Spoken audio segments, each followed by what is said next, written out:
Hello students, welcome again. Last video में हमने देखा था black body radiation and photo electric effect का एक्सप्लेनेशन। तो वहाँ से हमको पता चला था कि जो लाइट है वो ऑलवेज कंटिन्यूस नहीं रहती है।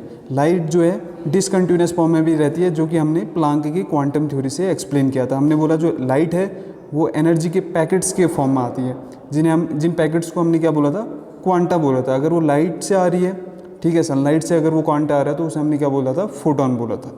ठीक है, तो वहाँ से हमें ये कंक्लूजन मिलेगा अब, क्योंकि अगर हम देखें लाइट में वेव नेचर तो होता है, वो कौन से फिनोमेना को एक्सप्लेन करने के लिए हमें ज़रूरत पड़ती है, डिफ्रैक्शन एंड इंटरफेरेंस। क्योंकि आप डिफ्रैक्शन और इंटरफेरेंस को पार्टिकल नेचर से एक्सप्लेन नहीं कर पाएंगे। ठीक है, और दूसरा अगर हम देखें पार्टिकल नेचर को आप एक्सप्लेन करने हैं तो आपको किससे करना पड़ेगा, प्लांक की क्वांटम थ्योरी से आपने एक्सप्लेन करना पड़ेगा। जैसे कि अगर आप ब्लैक बॉडी रेडिएशन और फोटो इलेक्ट्रिक इफेक्ट को देखते हैं तो वहाँ पर आप देखते हैं लाइट डिसकंटिन्यूस फॉर्म में रहती है। ठीक है, तो यहाँ से हम एक कंक्लूजन आपको मिलता है कि वेव नेचर भी है लाइट में, और दूसरा क्या है, पार्टिकल नेचर भी प्रेजेंट है लाइट में। ठीक है, तो लाइट हैज़ ड्यूल नेचर, यहाँ से हम कंक्लूड कर सकते हैं। ठीक है, इतना सभी को क्लियर है होगा। फिर अब देखो, ये सारी चीज़ हमने डिस्कस की थी लास्ट वीडियो में। तो हमने जो रदरफोर्ड का एटॉमिक मॉडल पढ़ा था, तो उसमें हमने बताया था कि रदरफोर्ड एटॉमिक मॉडल बहुत सारे फिनोमेना को एक्सप्लेन नहीं कर पाया था। तो वेव थ्योरी आया, वेव थ्योरी भी एक्सप्लेन नहीं कर पाया था। तो उसके बाद हमने देखा था जो प्लांक क्वांटम थ्योरी है। ठीक है, तो अब देखो यहाँ पर जो बोर एटॉमिक मॉडल है, उस पर हम जाने से पहले हमने बोला था दोनों चीज़ें पढ़ेंगे हम, black body radiation and photo electric effect, और उसके अलावा एक चीज़ और हमने पढ़ना है, एटॉमिक स्पेक्ट्रा। ठीक है, अगर एटॉमिक स्पेक्ट्रा आपको समझ में आ जाएगा तो हम फिर बोर्स एटॉमिक मॉडल पे इंटर करेंगे। ठीक है, तो वही हमने देखना है बोर एटॉमिक मॉडल से पहले एटॉमिक स्पेक्ट्रा। तो अब आज हम देख रहे हैं एटॉमिक स्पेक्ट्रम। तो देखो स्पेक्ट्रम क्या होता है, कभी भी स्पेक्ट्रम की अगर हम बात करें तो ये होता है ग्रुप और bands of wavelength, colours and study of emission और absorption spectra is called spectroscopy. तो यहाँ पर क्या होगा, आपको बैंड मिलेंगे, आपके पास एक रिकॉर्डर होगा, उसमें डिफरेंट बैंड मिलेंगे। ठीक है, कलर मिलेंगे, या कलर लेस भी हो सकता है वो, डिफरेंट वेवलेंथ की।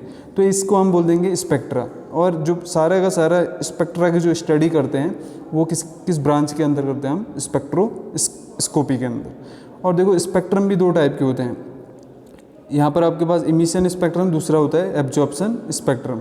अगर हम इमिशन स्पेक्ट्रम की बात करते हैं तो क्या देख रहे होते हैं, जब रेडिएशन इमिट हो रही है किसी भी सोर्स से, incident on a prism and are separated into different wavelength and obtain on a photographic plate. एक फोटोग्राफिक प्लेट में अगर आप एक ऐसा स्पेक्ट्रा देख रहे हैं जो कि एक सोर्स से इमिट हो रहा है, ठीक है, एक सोर्स है, सोर्स से इमिट हो रही है रेडिएशन, उसको आपने प्रिज्म से पास करा है, और प्रिज्म से यहाँ पर क्या होगा, लाइट का डिस्पर्सन हो गया।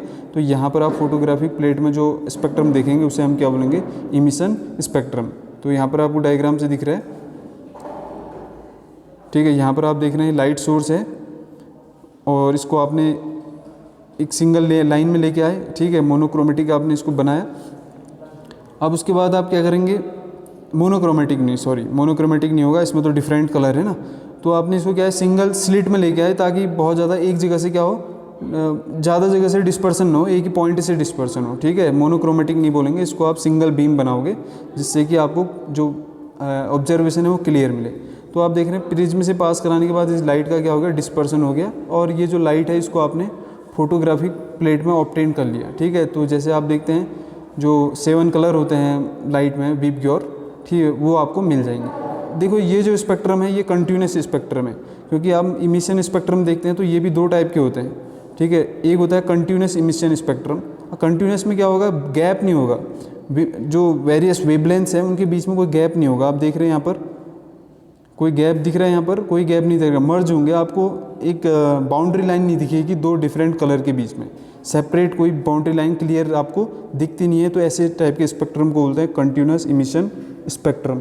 और यहाँ पर आप देखेंगे किसके लिए होता है, जनरली ये वाइट लाइट जो यूज होती है सनलाइट, और उसके लिए कंटिन्यूस स्पेक्ट्रम आपको ऑब्टेन होता है। ठीक है, तो अब दूसरा देखते हैं हम, कंटिन्यूस तो हो गया है, दूसरा हम देखेंगे इसमें डिसकंटिन्यूस स्पेक्ट्रम या डिसकंटिन्यूस इमिशन स्पेक्ट्रम। तो इस स्पेक्ट्रम को, डिसकंटिन्यूस इमिशन स्पेक्ट्रम को हम लाइन स्पेक्ट्रा और एटॉमिक स्पेक्ट्रा भी बोलते हैं, क्योंकि ये एटम्स के द्वारा शो होता है। अगर आप कोई एटॉमिक सोर्स लें, ठीक है, एटम से रिलीज होने वाली रेडिएशंस का सोर्स लें, तो उससे अगर आप उसको आप प्रिज्म से पास कराते हैं तो आपको दिखेगा वहाँ पर डिफरेंट बैंड दिखेंगे और सेपरेटेड बाय शार्प बाउंड्रीज से सेपरेट होगा। तो मैं आपको दिखा रहा हूँ यहाँ पर, in this certain wavelength go missing from a group and that leaves dark space in between giving discontinuity to the spectrum. तो आप यहाँ पर देख रहे हैं, अगर हम इसको डायग्राम को समझें, ये देख रहे हैं बर्नर है, लाइट सोर्स है, ठीक है, लाइट सोर्स है, तो यहाँ से रेडिएशन निकली, ठीक है, आपने इसको सिंगल बीम में लेके आए, सिंगल बीम से आपने इसको पास करवाया। अब सिंगल बीम के लिए क्या होता है, स्लिट लेते हैं, स्लिट का मतलब यहाँ से कुछ ही रेडिएशन पास हो पाएंगे और एक सिंगल बीम में आ जाएगी। फिर उसके बाद यहाँ क्या होगा, रिफ्रैक्टिव इंडेक्स डिफरेंट होगा, तो ये क्या हो जाएंगे, डिस्पर्स हो जाएंगे। डिस्पर्स होने के बाद देख रहे हो आपको 2 लाइन दिख रही है यहाँ पर, 2 अलग अलग वेवलेंथ, ठीक है, 2 येलो लाइन्स 5896 और 5890 एंगस्ट्रम पर। तो आप देख रहे हैं इनके बीच में क्लियर गैप है, तो इस टाइप के, और बीच में क्या होगा, यहाँ पर अगर एक कलर आ रहा होगा तो बीच में डार्क बैंड होगा, ठीक है। तो इस टाइप के स्पेक्ट्रम को बोलते हैं लाइन स्पेक्ट्रम और डिसकंटिन्यूअस स्पेक्ट्रम बोलते हैं, ठीक है। और ये हर एक एटम्स के लिए या हर एक एलिमेंट के लिए, एटम के लिए, हर एक एलिमेंट के लिए क्या होता है, डिस्टिंक्ट होता है, एक यूनिक होता है। तो इसीलिए हम इसको बोलते हैं fingerprint of an element. Fingerprint of element क्या होता है, किसी भी एटम का जो एटॉमिक स्पेक्ट्रा होता है वो हमेशा डिस्टिंक्ट आता है। अगर आप हाइड्रोजन का देखें वो डिस्टिंक्ट आएगा, कार्बन का देखें वो अलग आएगा, नाइट्रोजन का देखेंगे वो डिस्टिंक्ट आएगा, तभी इसको हम क्या बोलते हैं, फिंगरप्रिंट बोलते हैं। क्योंकि फिंगरप्रिंट आप जानते हैं हर एक इंडिविजुअल का जो फिंगरप्रिंट होता है वो डिफरेंट होता है, ठीक है। इतना आपको समझ में आया होगा क्यों इसको फिंगरप्रिंट बोलते हैं। तो यही आपका लाइन स्पेक्ट्रा, ठीक है। तो 2 टाइप के आपने इमिशन स्पेक्ट्रम पढ़े। पहले तो हमने पढ़ा था कंटिन्यूस स्पेक्ट्रम, जैसे कि आप देखते हैं लाइट के लिए, और दूसरा डिसकंटिन्यूअस, हर एक एटम्स के लिए जो होता है, एलिमेंट के एटम्स का, वो होता है डिसकंटिन्यूअस स्पेक्ट्रम या लाइन स्पेक्ट्रम, ठीक है। तो इमिशन पढ़ लिया, तो अब हम नेक्स्ट बढ़ रहे हैं एब्जॉर्प्शन स्पेक्ट्रम में। तो देखो एब्जॉर्प्शन स्पेक्ट्रम क्या होता है, यहाँ पर आप जो लाइट सोर्स है उसको एब्जॉर्ब कराएंगे किसी सैंपल से, ठीक है। यहाँ पर आप डायग्राम से पहले समझो, ठीक है, डायग्राम से आप समझेंगे। देखो ये आपके पास, तो यहाँ पर आपका लाइट सोर्स है, ठीक है। अब यहाँ पर आपने एब्जॉर्बिंग सॉल्यूशन, ये क्या होगा, NaCl सॉल्यूशन, जो रेडिएशन है कुछ रेडिएशन को एब्जॉर्ब करेगा, जो रेडिएशन को एब्जॉर्ब नहीं करेगा वो यहाँ से क्या हो जाएंगे, ट्रांसमिट हो जाएंगे, ठीक है। ट्रांसमिट होने के बाद प्रिज्म से पास कराएंगे आप, प्रिज्म से पास कराने के बाद क्या होगा, इसका डिस्पर्सन हो जाएगा और आपको क्या मिल जाएगा, यहाँ पर एब्जॉर्प्शन स्पेक्ट्रम मिल जाएगा, ठीक है। एब्जॉर्प्शन स्पेक्ट्रम में आप देखो क्या डिफरेंस है जो इमिशन और एब्जॉर्प्शन में। पहली बात तो कुछ रेडिएशन यहाँ पर एब्जॉर्ब हो जाती है, ठीक है। अब जो रेडिएशन आपकी एब्जॉर्ब हो गई है, ठीक है, वो रेडिएशन यहाँ पर किस में मिलेंगे, आपको डार्क लाइंस में मिलेंगे, ठीक है। यहाँ पर डार्क लाइंस में, क्योंकि वो कलर नहीं मिलेगा उनका, क्योंकि सैंपल ने कुछ रेडिएशन को एब्जॉर्ब कर रही है, जो रेडिएशन एब्जॉर्ब नहीं कर पाता है वो रेडिएशन वो यहाँ पर आपको मिल जाएंगे और बाकी जगह पर क्या हो जाएगा, डार्क बैंड क्रिएट हो जाएगा, ठीक है। तो अगर आप इमिशन स्पेक्ट्रम से इसको कंपेयर करोगे तो सिमिलर होगा। सिमिलर का मतलब क्या होगा, देखो जहाँ पर यहाँ कलर मिला, यहाँ पर जहाँ पर क्या मिलेगा, कलर मिला होगा ना, वहाँ पर क्या होगा, यहाँ पर डार्क होगा, ठीक है। क्योंकि कंपाउंड ने वही रेडिएशन को एब्जॉर्ब किया है जो इमिशन में यहाँ रिलीज हो रही थी, ठीक है।